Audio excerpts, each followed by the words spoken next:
एक कौवा का कार्टून वीडियो है, आप देखिएगा, लाइक शेयर कमेंट जरूर करिए।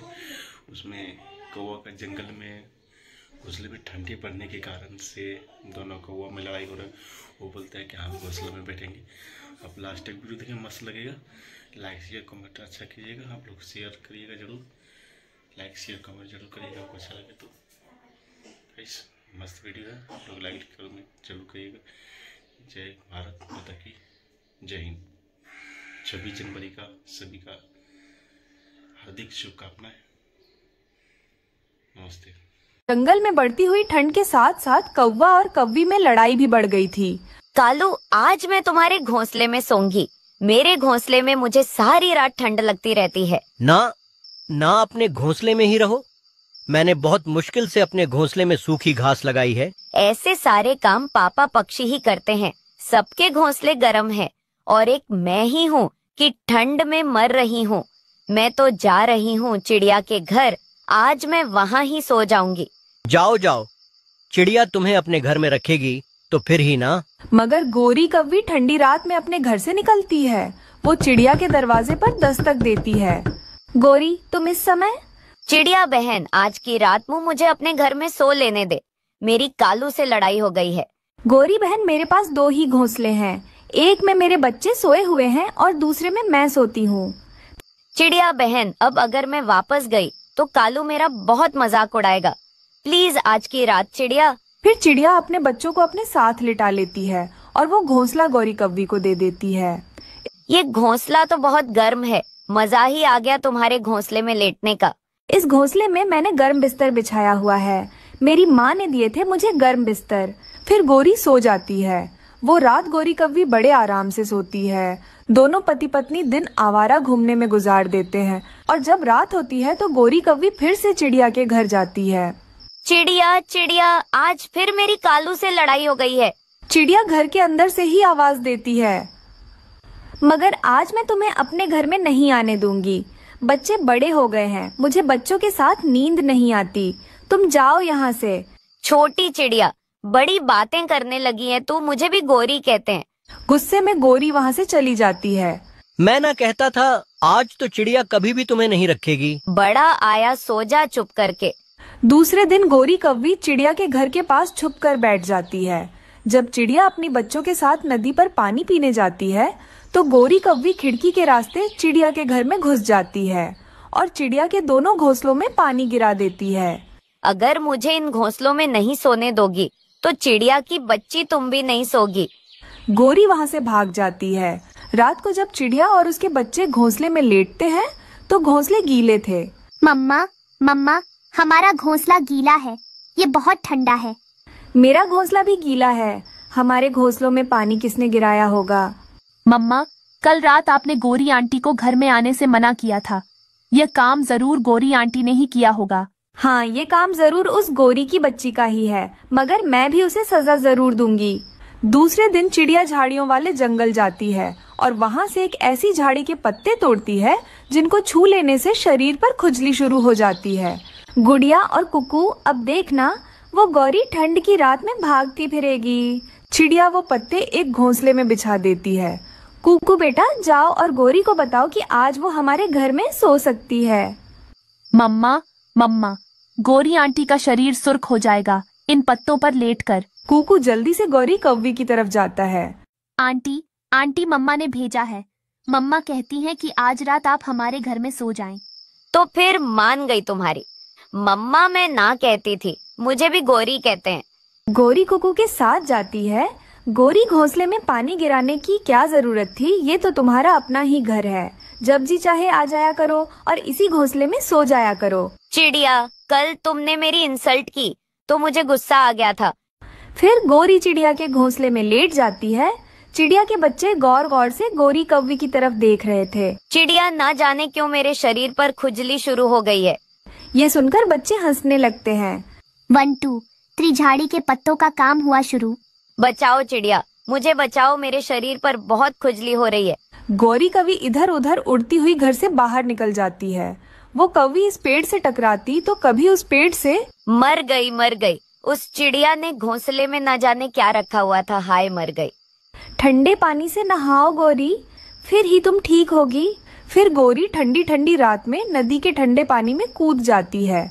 तब जाकर उसकी खुजली कम होती है, मगर बाकी की रात अपने घर में ठिठुर कर गुजारती है। उसे छोटी चिड़िया ना समझो, वो बहुत सियानी चिड़िया है। ऐसे गौरी कौवी को सजा मिलती है। अचानक जंगल में तेज बारिशें शुरू हो जाती हैं। अरे अरे, जल्दी से सब अपने अपने घरों में जाओ। तेज बारिशें शुरू हो गई। माँ, मुझे बारिश में नहाना है, मैं घर में नहीं जाऊंगी। नहीं नहीं छुटकी बेटा, ये बारिशें तूफानी बारिशें हैं। अब कोई भी घर के बाहर नहीं रहेगा, सब अपने अपने घरों में चले जाएंगे। जल्दी से तुम भी घर के अंदर चलो। फिर रानो चिड़िया अपनी बेटी छुटकी को लेकर अपने घर के अंदर आ जाती है। दूसरी तरफ बाकी पक्षी भी अपने अपने घरों में आ जाते हैं और अंदर से दरवाजा बंद कर लेते हैं। कालू जी, इतनी तेज बारिशें तो मैंने कभी नहीं देखी। मुझे तो बहुत डर लग रहा है। गौरी, तुम कुछ भी परेशान मत होना। तुम्हारा पति कालू तुम्हारे साथ खड़ा है, तुम्हें कुछ होने नहीं देगा। आप मुझे क्या बचाओगे कालू जी? हल्की सी बिजली कड़कती है तो मेरे पीछे आकर छुप जाते हो, बातें तो इतनी बड़ी बड़ी करते हो। तभी जोरों से बिजली कड़कने लगती है। देखो गौरी, कितनी जोरों की बिजली कड़क रही है।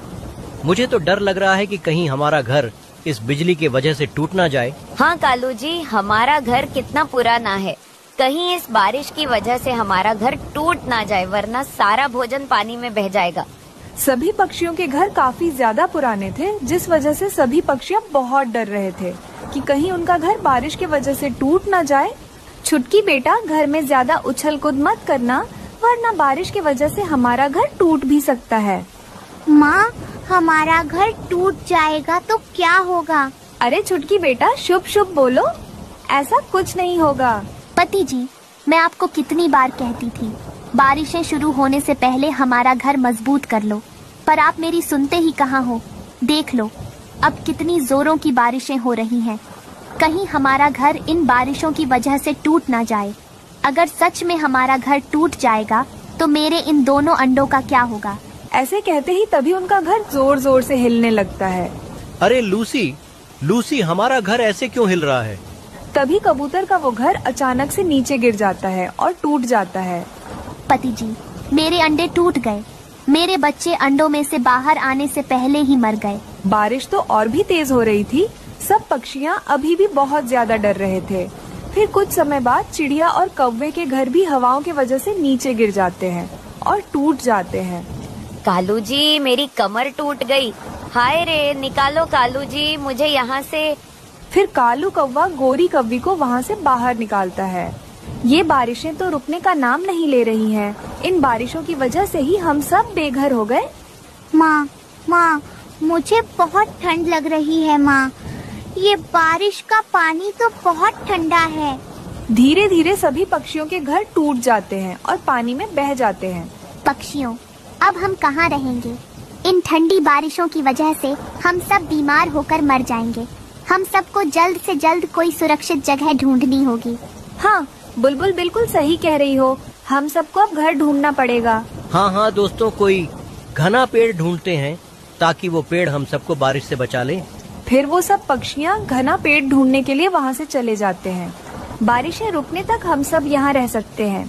वो तूफानी बारिश तो लगातार 2-3 दिनों तक होते ही जा रही थी। बेचारे भूखे प्यासे पक्षी बहुत परेशान थे। फिर 2-3 दिनों बाद अचानक से बारिश रुक जाती है। रानू, मैं तो 2 दिनों से भूखी हूँ, अब मैं उड़ भी नहीं सकती। दोस्तों, हम सब इंसानों के बस्ती में किसान की पत्नी के पास जाते हैं। वो हमारी मदद जरूर करेगी। फिर चिड़िया अपने दोस्तों को लेकर इंसानों के बस्ती की ओर आती है और किसान की पत्नी के पास जाकर उसे सारी बात बताती है। अरे पक्षियों, ये सब सुनकर मुझे बहुत दुख हुआ। तुम सब मेरे घर के बाहर एक पेड़ पर घोंसले बनाकर रह सकते हो। मैं तुम सबको वक्त वक्त पर भोजन दे दिया करूंगी। अगर फिर से बारिशें शुरू हो गई और फिर से तुम सबका घोंसला टूट जाएगा तो तुम सब मेरे घर में आकर आराम से रह सकते हो और भोजन भी खा सकते हो। अब तुम सबको कोई चिंता नहीं होगी। माँ जी, हम सब 2 दिनों से बहुत भूखे हैं। क्या अभी हम सबको दाना मिल सकता है? हाँ चिड़िया रानी, क्यों नहीं। मैं अभी तुम सबको चावल भिगो कर दे देती हूँ। फिर किसान की पत्नी चावल पानी में भिगोकर उन सबको नरम नरम चावल खाने के लिए दे देती है। फिर सब पक्षी घर के बाहर पेड़ पर अपने अपने लिए घोंसले बना लेते हैं। चिड़िया किसान की पत्नी को शुक्रिया अदा करती है। फिर वो सब खुशी खुशी से अपने अपने घोंसलों में रहने लगते हैं। गरीब चिड़िया मिट्टी के बर्तन बना बनाकर बेचा करती थी, जिससे उसके घर का अच्छे से गुजारा हो रहा था। पड़ोस में रहने वाली गोरी कव्वी चिड़िया के काम से बहुत जलती थी। कालू, देखो तो वो कुम्हार चिड़िया रोज नए नए फल लाती है, घर में और अच्छा खाती है।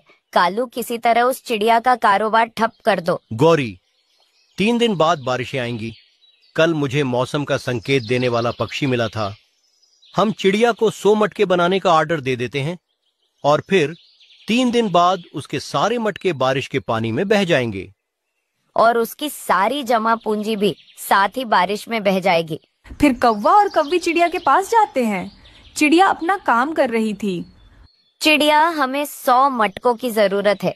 क्या तुम 3 दिन में हमें 100 मटके बनाकर दे सकती हो? गोरी बहन, ये तो बहुत बड़ा ऑर्डर है। मैं दिन रात एक करके 100 मटके जरूर बनाऊंगी।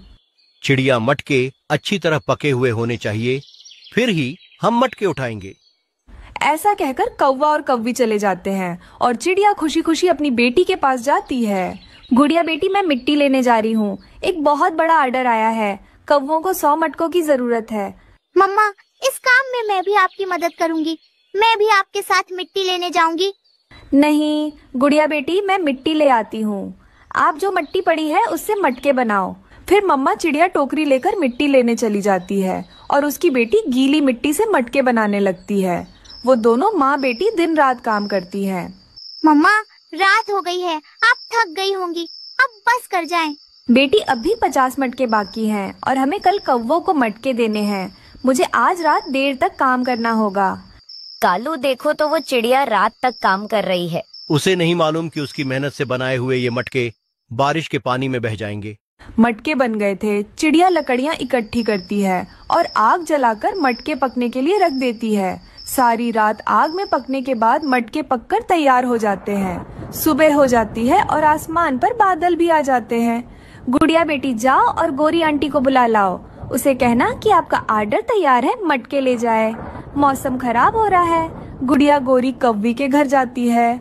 गुड़िया, अपनी माँ से जाकर कहो अब मौसम खराब हो गया है, बारिश आने वाली है, हमें अब उन मटकों की जरूरत नहीं है।